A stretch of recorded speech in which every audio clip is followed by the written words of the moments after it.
റിഫ മാനു ദുബായിലെ ഫ്ലാറ്റിൽ ആത്മഹത്യ ചെയ്യപ്പെട്ട റിഫ എന്ന പെൺകുട്ടിയെ നമുക്ക് മലയാളികൾക്ക് എല്ലാ ആളുകൾക്കും അറിയാം. ഒരുവിധം ഈ ഒരു വിഷയവുമായി ബന്ധപ്പെട്ട് ഇപ്പോഴും ഒരുപാട് ന്യൂസുകളൊക്കെ വന്നുകൊണ്ടിരിക്കുന്നുണ്ട്. ഈ ഒരു 2 വർഷത്തിന് ശേഷം ഈ ഒരു മെഹനാസ് വീണ്ടും വിവാഹിതരായിരിക്കുകയാണ്. സഫ എന്ന ഒരു പെൺകുട്ടിയെ വിവാഹം കഴിച്ചിട്ടുണ്ട്. ഈ ഒരു സഫ ഇവരെ കല്യാണവുമായി ബന്ധപ്പെട്ടുള്ള വീഡിയോസൊന്നും മെഹനാസ് ആ ഒരു ചാനൽ മെഹനാസ് ചാനൽ എന്നറിയപ്പെടുന്ന യൂട്യൂബ് ചാനൽ വന്നിട്ടില്ലായിരുന്നു. ഇപ്പോൾ കുറച്ച് ദിവസങ്ങളായി ഫസ്റ്റ് ടൈമിൽ ആ കുട്ടിയുടെ മുഖം മറച്ചുകൊണ്ടും പിന്നീട് മുഖം മറക്കാതെയുള്ള വീഡിയോസൊക്കെ വന്നിട്ടുണ്ടായിരുന്നു. ഇവർ തമ്മിലൊരു Q&A നടത്തിയിരുന്നു. അതിൽ ആളുകൾക്ക് ചോദിക്കാനുള്ള ഒരുപാട് ചോദ്യങ്ങൾ അവർ ചോദിക്കുകയും പിന്നീട് അതിനുള്ള ഉത്തരങ്ങൾ നൽകപ്പെടുകയും ചെയ്തിട്ടുണ്ട്. അപ്പോൾ അതിൽ ഇമ്പോർട്ടൻ്റ് ആയിട്ടുള്ള കുറച്ച് കാര്യങ്ങൾ നമുക്ക് നോക്കാം. ഇവിടൊക്കെ വന്നുകൊണ്ട് മാഷാ അല്ലാ നല്ല ഹാപ്പി ആയിട്ട് ഇപ്പോൾ പോകുന്നു ലൈഫ്. എന്താ പറയുക, ഒരു പോസിറ്റീവ് എനർജി തരുന്നുണ്ട്. എന്തായാലും thank you for that. Positive energy തരുന്നുണ്ട്. റിഫ മരിച്ചതിന് ശേഷം മാനസികമായിട്ട് ഈ മെഹനാസ് വളരെയധികം തളർന്നു കിടക്കുകയായിരുന്നു. തളർന്നു കടന്നതിന് ശേഷം ഇപ്പോൾ ഈ ഒരു സഫ എന്നറിയപ്പെടുന്ന പുതിയൊരു പെൺകുട്ടിയെ രജിസ്റ്റർ മാരേജ് കഴിച്ചത് കൊണ്ട് കുറച്ചൊക്കെ ഒരു മനസ്സമാധാനം ഉണ്ട് എന്നാണ് അവർ പറഞ്ഞുകൊണ്ടിരിക്കുന്നത്. ഈ പെണ്ണിന് പേടിയില്ലേ? ഞാൻ എന്തിനാ പേടിക്കണേ? എനിക്കറിയാൻ മെഹനുവിനെ, ഞാൻ പേടിക്കേണ്ട ആവശ്യമൊന്നുമില്ല. മെഹനുവിനെ പേടിയില്ല എന്ന് ചോദിക്കുന്നത്, അതായത് ഇതിനു മുമ്പ് ഈ ഒരു റിഫ എന്ന് പറഞ്ഞ പെൺകുട്ടി മെഹനാസിൻ്റെ ഒപ്പം ഭാര്യയായി കഴിഞ്ഞതും അവർ തൂങ്ങി മരിച്ചതുമായ ആ ഒരു ഉദ്ദേശം വെച്ചിട്ടാണ് ഇവർ ചോദിക്കുന്നത്. മെഹനുവിനെ പേടിയില്ലേ? നിന്നെയും അവൻ കൊല്ലുമോ? അവൻ്റെ സ്വഭാവം എങ്ങനെ ആയിരിക്കും? അങ്ങനെയൊക്കെയുള്ള കുറച്ച് കാര്യങ്ങളൊക്കെ മനസ്സിൽ വെച്ചുകൊണ്ടാണ് ഈ ഒരു കമൻ്റ് ഇട്ട ആൾ ഉദ്ദേശിച്ചത്. എന്തിനു പേടിക്കണോ എനിക്ക് മനസ്സിലാവുന്നില്ല. ഞാൻ എന്താ ചെയ്തിട്ടാണ് അങ്ങനെ പറയുന്നത്? ആരെന്തറിഞ്ഞിട്ടാണ്? എന്നെ ആർക്കറിയാം? പോട്ടെ, വേറൊരു കാര്യമുണ്ട്. നിനക്ക് എന്നെ പേടിയുണ്ട? ഓക്കെ അല്ലേ? അവൾക്ക് പേടിയുണ്ടെന്ന് ചോദിക്കുമ്പോൾ അവൾ പേടിയില്ല എന്ന് പറയുന്നുണ്ട്. ഈ ഒരു റിഫ മരിച്ചതിന് ശേഷം 2 വർഷം കഴിഞ്ഞു മൊത്തത്തിൽ. അപ്പോൾ ഇവർ തമ്മിൽ എത്ര വർഷം മുമ്പ് പരിചയമുണ്ട് എന്നുള്ളതും ഒരു ചോദ്യമാണ്. കാരണം നിന്നെ പേടിയുണ്ടോ എന്ന് ചോദിക്കുമ്പോൾ റിഫ മരിക്കുന്നതിന് മുമ്പ് ഇവർ തമ്മിൽ പരിചയമുണ്ടോ എന്നുള്ളതും ഇവിടെ ഒരു ഡൗട്ടുള്ള കാര്യം തന്നെയാണ്. എന്നായിരുന്നു നിങ്ങളെ കല്യാണം? സഫാൻ എങ്ങനെ പരിചയം? കല്യാണം നമ്മുടെ ഇപ്പം മെയ് അല്ലേ, ഏപ്രിൽ 19 നമ്മൾ രജിസ്റ്റർ ആക്കി. സഫാൻ എങ്ങനെ പരിചയം?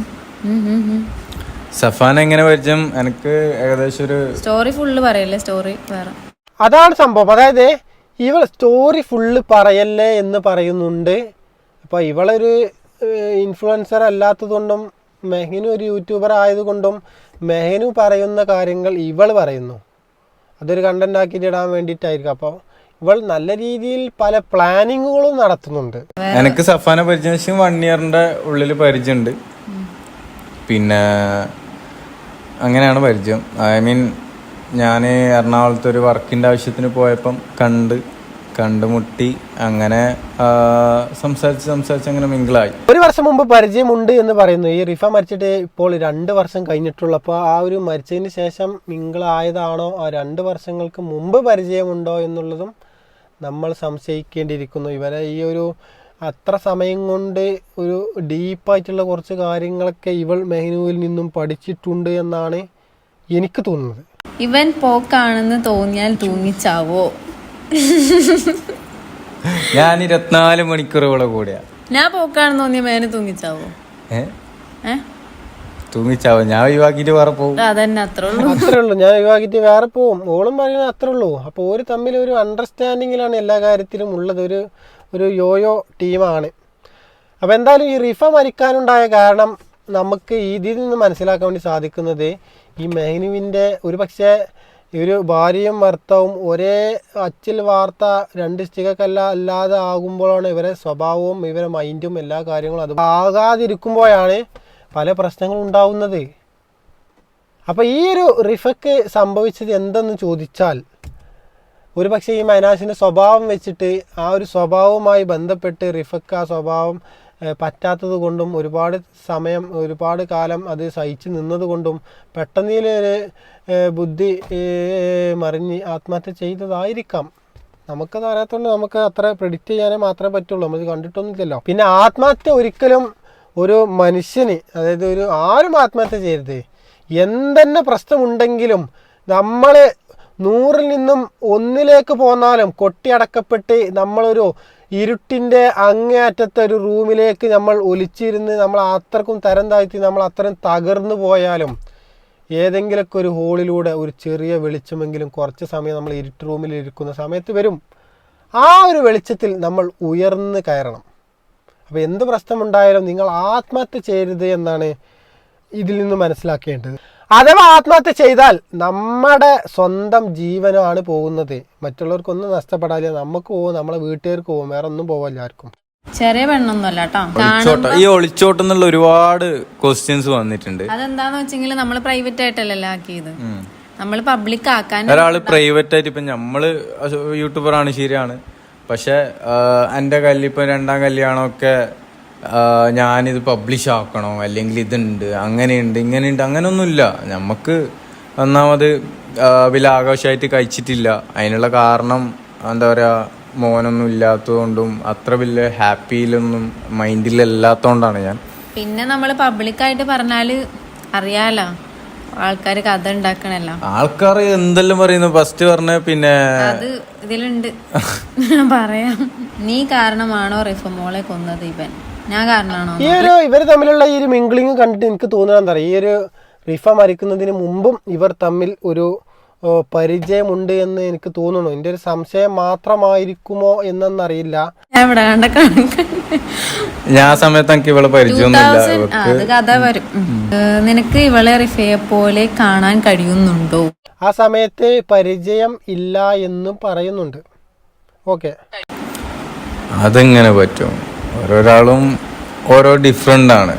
പിന്നെ സെയിമായിട്ട് കാണാൻ ഒരിക്കലും പറ്റൂല. ആരെയും ഒരേപോലെ ആയിട്ട് നമുക്ക് ഒരിക്കലും കാണാൻ പറ്റൂല. ഇങ്ങനെയൊക്കെ ഇത്രയൊക്കെ അറിഞ്ഞിട്ടും ഇവളെങ്ങനെ വിവാഹം നിന്നെ കഴിച്ചു?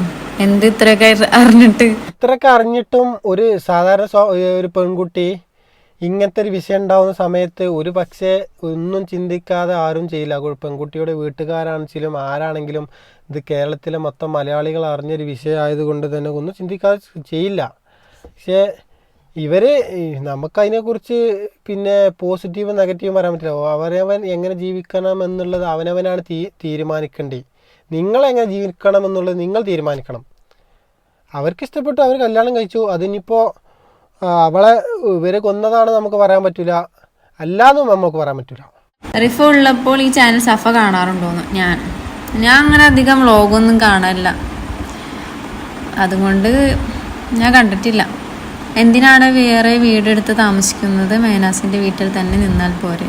ഇതിപ്പോ മേനുന്റെ വീടാ, ഇതിപ്പോ എന്റെ വീട്ടിലാണ് ഞാനുള്ളത്. അപ്പം എന്തായാലും ഇതിൻ്റെ പാർട്ട് 1 ഇറങ്ങിയിട്ടുള്ളത്. അപ്പോൾ ഇതിൻ്റെ നാളെക്കായിട്ട് പാർട്ട് 2 വരാൻ സാധ്യതയുണ്ട്. അപ്പോൾ എന്തായാലും ഈ വീഡിയോൻ്റെ അടിയിൽ വന്ന കുറച്ച് കമൻറ്റുകൾ കൂടി ഞാൻ ഇവിടെ വായിക്കാം. കാരണം അത് ഇതിൽ ഇമ്പോർട്ടൻ്റ് ആയിട്ടുള്ള ഒരു കാര്യം തന്നെയാണ്. കാരണം ഈ ഒരു പിന്നെ മൈനാസ് പിൻ ചെയ്തൊരു കമൻറ്റ് ഞാൻ വായിക്കാം. എല്ലാവർക്കും പ്രശ്നങ്ങളുണ്ട്, ആത്മഹത്യ ഒന്നിനും പരിഹാരമല്ല, ഭാര്യയ്ക്കുണ്ടാവുന്ന എല്ലാ പ്രശ്നങ്ങൾക്കും ഉത്തരവാദി ഭർത്താവ് ആകണമെന്നില്ല, കാര്യങ്ങൾ അറിയാതെ മറ്റുള്ളവരെ കുറ്റപ്പെടുത്തരുത്. ഇപ്പോൾ ഒരുപക്ഷെ ചിലപ്പോൾ ചില സന്ദർഭങ്ങളിൽ ചില കാര്യങ്ങൾ സംസാരിക്കുന്ന ഭർത്താവിന് അത്രമാത്രം അത് മനസ്സിൽ കൊണ്ടിട്ടില്ല എങ്കിൽ ഭാര്യയ്ക്ക് നന്നായിട്ട് മനസ്സിൽ കൊള്ളും. അപ്പം അതിൻ്റെ ആയം എത്രയെന്ന് ഭർത്താവിന് മനസ്സിലാക്കാൻ പറ്റാത്തത് കൊണ്ട് ഭാര്യയ്ക്ക് അതിന് ആയം മനസ്സിലാക്കുവാൻ പറ്റുന്നത് കൊണ്ടും അത് അവർ തമ്മിലുള്ള ഒരു ഇഷ്ടക്കേടിന് അത് വിധേയമാവും. അപ്പോൾ അതേപോലത്തെ സംഭവം നിരന്തരം ഉണ്ടാകുമ്പോൾ ഏതൊരു ഭർത്താവും ഏതൊരു ഭാര്യനെ അകൽച്ചാൻ വേണ്ടി തുടങ്ങും.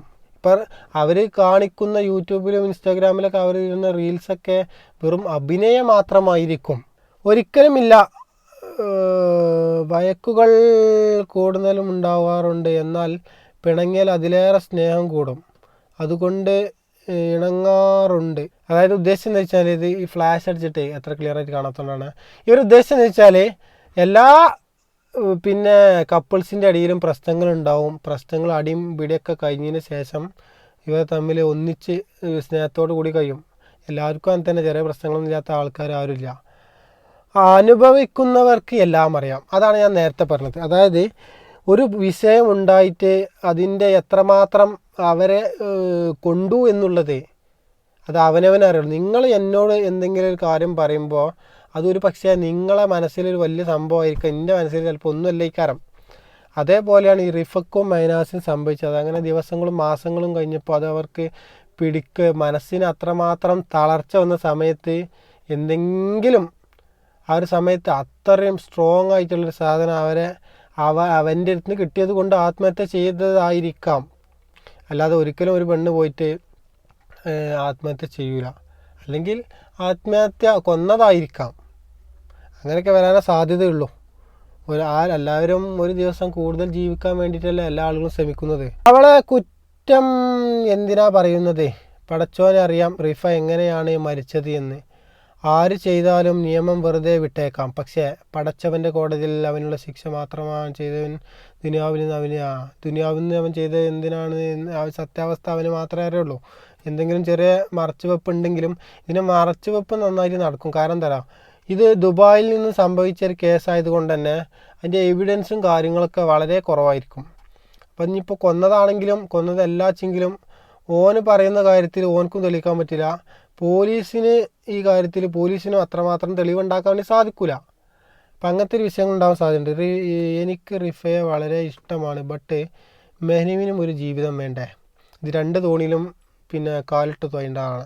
റിഫ മരിച്ചപ്പോൾ എല്ലാവരും മെഹനാസിനെ പറഞ്ഞപ്പോൾ എൻ്റെ മനസ്സിൽ തന്നെ തോന്നിയിരുന്നു മെഹനാസ് നിരപരാധിയായിരിക്കുമെന്ന്. ഞാൻ എൻ്റെ വീട്ടുകാരോടും പറയുന്നുണ്ട്, സത്യമാണെന്ന് അറിയില്ല. എനിക്കിപ്പോഴും മനസ്സ് പറയുന്നു മെഹനാസ് തെറ്റുകാരൻ അല്ല എന്ന്. അത് പറയാൻ പറ്റില്ല. കാരണം ഒരു ഭാര്യയും ഭർത്താവും ജീവിക്കുന്ന ഒരു ഫ്ലാറ്റിൽ നിന്നും ഭാര്യ ആത്മഹത്യ ചെയ്യുമ്പോൾ ഭർത്താവിന് അതിൽ എന്തെങ്കിലുമൊക്കെ ഒരു പ്രശ്നം ഉണ്ടാകും. നേരെ മറിച്ച് പുറത്തുനിന്ന് ഒരാൾ എന്തെങ്കിലും വിഷയമേറ്റ് വരുന്നുകൊണ്ട് ഒരിക്കലും ഭാര്യ ആത്മഹത്യ ചെയ്യൂല. കാരണം ഭർത്താവിനോട് പറയും ഇങ്ങനെ ഒരു വിഷയം ഉണ്ടെന്നുള്ളത്. ഭർത്താവ് അത് സംസാരിച്ച് ക്ലിയറാക്കും, അല്ലെങ്കിൽ എന്തെങ്കിലും തീരുമാനങ്ങൾ എടുക്കും. അപ്പോൾ അവർ തമ്മിലുണ്ടാവുന്ന പ്രശ്നങ്ങൾ പുറത്തു പോയി ഒരാളോട് പറയില്ല. കാരണം ഇവർ തമ്മിലുള്ള പ്രശ്നങ്ങൾ അത് ആ സമയത്ത് അങ്ങനെ അതിൻ്റെ കാഠിന്യം കൂടി ചെയ്തതായിരിക്കാം. സത്യത്തിൽ റിഫ എന്ത് ചെയ്തു? നീയല്ല കാരണമെങ്കിൽ പിന്നെ ആരാണ് കാരണക്കാരൻ നിനക്ക് തോന്നുന്നത്? റിഫ മരിക്കാനുള്ള കാരണം എന്തെന്നാണ്? ഇത് മൈനാസിനോടുള്ള ചോദ്യമാണ്. റിഫ മരിക്കാനുള്ള കാരണം എന്തെന്നാണ് എന്ന് മൈനാസിനോട് പറയാനാണ് പറയുന്നത്. നീ ഒന്നും ചെയ്യണ്ട, ആ മോനെ നിങ്ങൾ നടുക്കൽ കൊടുന്നു ഇരുത്തി നീ വീഡിയോ ചെയ്യുമ്പോൾ അതാണ് അന്തസ്. അതൊരു കാര്യം എന്താ വെച്ചാൽ, ഈ മെഹനാസ് ആ കുട്ടിയെ അത്രമാത്രം സ്നേഹിക്കുന്നുണ്ടെങ്കിൽ, അവൻ്റെ കുട്ടിയാണ് എന്ന് കരുതി ഒരു ഉപ്പയുടെ ലാളിത്യം ആ കുട്ടിക്ക് കൊടുക്കുന്നുണ്ടെങ്കിൽ, അവൻ ജീവിക്കുന്ന സ്ഥലത്ത് ഉമ്മപ്പോൾ ജീവിച്ചിരിപ്പില്ലാത്തത് കൊണ്ട് അവൻ്റെ കൂടെ ആ കുട്ടിയെ ജീവിപ്പിക്കുകയാണെങ്കിൽ, ആ കുട്ടിയെ അവരെ ഈ വീഡിയോയൊക്കെ ചെയ്യുന്ന സമയത്തൊക്കെ ആ കുട്ടീനെ അതിൽ ഉൾപ്പെടുത്താം. ഇപ്പം ഏകദേശം ഒരു 3-4 വയസ്സൊക്കെ ആയിക്കൊണ്ടെന്ന് തോന്നുന്നു ആ കുട്ടിക്ക്. മെഹനാസ് നല്ലതാണ്, അതെനിക്ക് അറിയാം. ആ ഖാദർ കരിപ്പൊടിക്ക് ഒക്കെ എന്തായിരുന്നു നെകളിപ്പ്, സത്യം കൊണ്ടുവരാൻ. എന്നിട്ട് എന്തായി? ആത്മഹത്യയിൽ മെഹ്നുവിനെ അല്ല എന്ന് അറിയാം, അതാണ് കള്ളം. സത്യം അതായത് ഇതിന് കറക്റ്റ് തെളിവില്ലാത്തത് കൊണ്ട് ഇതിപ്പോൾ ഖാദർ കരിപ്പൊടിനെ പോലത്തെ ആളുകളൊക്കെ അവർക്ക് കിട്ടുന്ന തെളിവുകളും പറയുന്ന കാര്യങ്ങളൊക്കെ അവർ ചെയ്യുക. അപ്പം അവർ പറയുന്ന കാര്യങ്ങളിൽ തെളിവില്ല എന്നത് പറയാൻ വേണ്ടി പറ്റില്ല. കാരണം ഇത്രയും ലക്ഷക്കണക്കിന് ആളുകൾ കാണുമ്പോൾ അതിന് തെളിവില്ലാതെ എന്തെങ്കിലും വിളിച്ചറിയാൻ പറ്റുമോ? അല്ലെ അവർ തെളിവ് വെച്ച് കൊടുക്കേണ്ടില്ലേ? അപ്പോൾ ഇസ്ലാം മതം നിയമപ്രകാരം കല്യാണം കഴിക്കാതെയാണ് ജീവിതം. അത് അവർ ഏത് മതത്തിൽ അവരെങ്ങനെ ജീവിക്കണമെന്നുള്ള, ഏത് മതത്തിൽ വിശ്വസിക്കണം എന്നുള്ളതൊക്കെ അവരെ തീരുമാനിക്കാം. നമുക്ക് ആ കാര്യത്തിലൊന്നും ഇടപെടാൻ യാതൊരുവിധ അധികാരവുമില്ല. ആത്മഹത്യ ചെയ്യാൻ പോകുന്നവർക്കുള്ള ഒരു ലൈഫാണ് ഇവരുടേത്. റിഫയുടെ സ്ഥാനത്ത് അവളെ കാണുമ്പോൾ ഉള്ള അവസ്ഥ, അതായത് ആത്മഹത്യ ഒന്നിനും ഒരു പ്രയോജനമല്ല. എന്തു തന്നെ പ്രശ്നങ്ങൾ നിങ്ങളുടെ ജീവിതത്തിൽ ഉണ്ടാവുകയാണെങ്കിൽ നിങ്ങൾ ഒരിക്കലും ആത്മഹത്യക്ക് ആരും ശ്രമിക്കരുത്. ആത്മഹത്യ നിങ്ങളെ മാത്രമാണ് അത് നശിപ്പിക്കുന്നത് എന്ന് നിങ്ങൾ മനസ്സിലാക്കിയിട്ടില്ല എങ്കിൽ നിങ്ങൾ തീർന്ന്. കാരണം ഞാൻ എന്തെങ്കിലും വിഷയത്തിൽ ആത്മഹത്യ ചെയ്യുകയാണെന്ന് വെച്ചെങ്കിൽ ഞാൻ കഴിഞ്ഞു, എൻ്റെ ജീവിതം കഴിഞ്ഞു എന്നല്ലാതെ ആ ഒരു വിഷയം അവിടെ അവസാനിക്കുന്നില്ല. അതുകൊണ്ട് മനസ്സിലാക്കണം. അപ്പം എന്തായാലും ഈ ഒരു വിഷയത്തിൽ ഇവരുടെ ജീവിതമാണ്, ഇവർ തീരുമാനിക്കണം ഇവർ എങ്ങനെ ജീവിക്കണം എന്നുള്ളത്. പക്ഷേ ഒരാളെ കൊന്നുകൊണ്ട് ജീവിക്കുന്നത് സഹിക്കാൻ പറ്റില്ല. കൊന്നതാണെങ്കിലും കൊല്ലിച്ചതാണെങ്കിലും ഇവരെ മാനസികമായി തളർത്തിക്കൊണ്ട് കൊല്ലാൻ വേണ്ടി അല്ലെങ്കിൽ പിന്നെ ആത്മഹത്യ ചെയ്യാൻ വേണ്ടി പ്രേരിപ്പിച്ചതാണെങ്കിലും ഇവർ ഇവിടെ നിന്നും അനുഭവിച്ചിട്ടേ പോകൂ. അതിൽ യാതൊരുവിധ സംശയം വേണ്ട.